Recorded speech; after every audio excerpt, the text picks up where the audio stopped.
Assalamualaikum warahmatullahi wabarakatuh. Let me introduce myself. My name is Siti Sadiah. I'm from English Education Program Semester 4. In here, I will presentation about the material, the unit of translating, and the translation of Lexis. In the Translation 1 course supervised by Mrs. Nelia Khairiah MPD. Okay, the first material is the unit of translating atau unit penerjemahan. A translation unit is a stretch of text on which attention is focused to be represented as a whole in the target language. Satuan terjemahan adalah hamparan teks yang menjadi fokus perhatian untuk direpresentasikan secara keseluruhan dalam bahasa sasaran. In this point of view, we can consider the concept of the think alone protocol, supported by German linguist Wolfgang Lorcher, isolating units using self-reports by translating subjects. Jadi simpelnya, the unit of translating ini adalah unit bisa disebutkan sebagai satuan terkecil dalam penerjemahan. Baik, di sini ada beberapa poin dalam unit penerjemahan. The first is normally you translate sentence by sentence, not break group by break group, running the risk of not paying enough attention to the sentence joins. Nah, biasanya kita menerjemahkan kalimat per kalimat, tidak kata per kata. Nah, ketika kita mentranslate kalimat per kalimat, nah itu kita biasanya menggunakan suatu aplikasi Google atau DeepL dan yang lainnya. The first sign of a translation problem is where these automatic procedures from language to language, apparently without intercession of thought. Jadi, tanda pertama dari masalah penerjemahan adalah ketika prosedur-prosedur otomatis dari bahasa ke bahasa yang lain yang tampaknya tanpa campur tangan pemikiran. Nah, ketika kita mentranslate kalimat per kalimat dalam suatu aplikasi, bagi yang sudah paham tentang suatu bahasa tertentu bakal mengetahui kalau orang itu menggunakan translate Google atau yang lainnya, karena bisa saja dalam translate tersebut ada beberapa kesalahan dan tampaknya tidak memakai pemikiran langsung oleh manusia begitu. Then comes the struggle between the words in the SL. It may be one word like sleazy, it may be a collocation like a dark horse. Nah, di sini lalu terjadi pergulatan antara kata-kata dalam BSU, bisa berupa satu kata seperti buruk, mungkin berupa kolokasi seperti kuda hitam.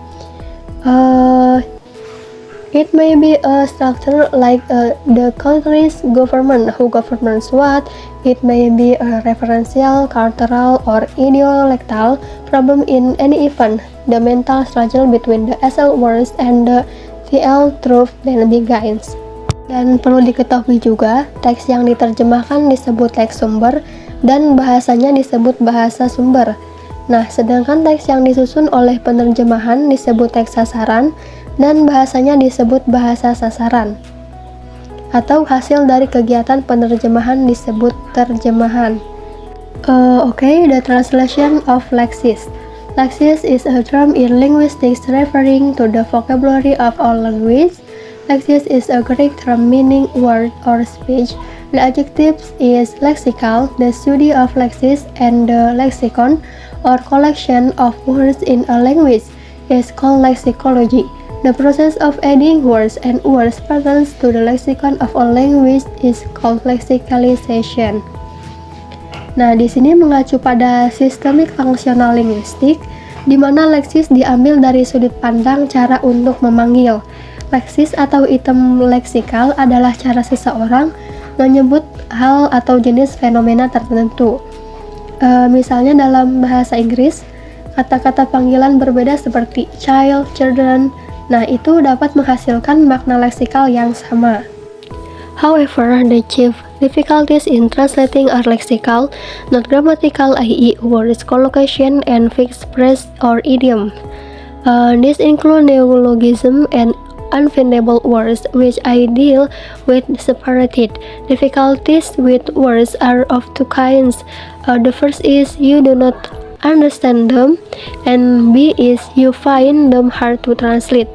We have to bear in mind that many common nouns have four types of meaning. A is physical or material, B figurative, C technical, and D is colloquial. Ini ada beberapa penjelasan mengenai 4 jenis makna. The first is physical or material. Thing to say about this diagram is that it is systematic and that the colloquial meanings are tied to collocation or fixed phrases. Hal pertama yaitu fisik atau material. Yang perlu dikatakan tentang diagram ini adalah bahwa diagram ini bersifat sistematis dan merupakan bahasa sehari-hari, makna terikat pada kolokasi atau frasa. Secondly, the technical meanings are often the worst translation types since you expect technical terms to be monymous, i.e. have one meaning only with a spread illusion. Next point is figurative. Figurative is that most nouns, verbs, or adjectives can be used figuratively and therefore can have figurative meanings. The more common the word, the more contagious and accessible the figurative meanings. Jadi figuratif itu adalah makna kiasan yang sering digunakan dalam kehidupan sehari-hari begitu. The last is conclusion. I say thank you so much for your attention. More or less in this material, I apologize. Thank you and see you soon. Wassalamualaikum warahmatullahi wabarakatuh.